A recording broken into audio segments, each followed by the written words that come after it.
Did you know that it takes 66 days to form a habit, not the 21 days that we've always been told? This is because habits and behaviors are different things.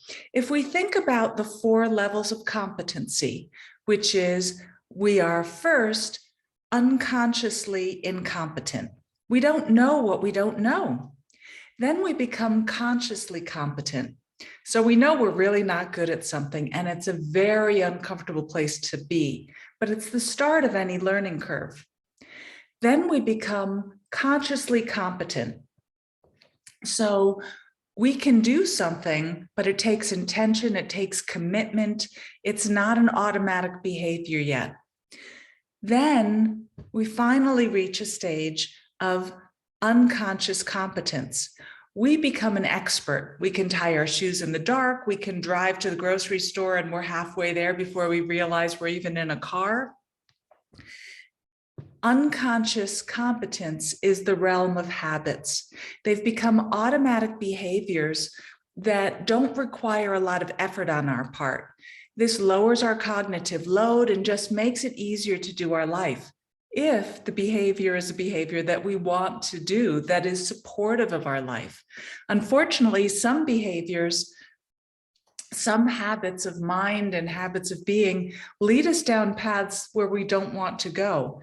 Maybe towards sitting on the couch instead of exercising, maybe towards having a candy bar every afternoon as a snack, maybe reacting to people from a place of fear or getting defensive instead of being really curious and listening to what people have to say. In order to change a habit, you need to think about the habit cycle, which has 3 components: a trigger, the behavior, and a reward or a celebration. When we adapt our habits in such a way that our trigger is very reliable for starting the behavior, and then there's a reward, a celebration that reinforces the habit loop, then we have an opportunity to change our lives, to change the way that we're thinking about things.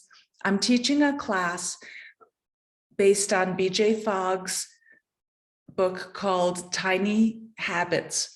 That class will be on Wednesday, April 27th from 10 to 12 p.m. Central Time.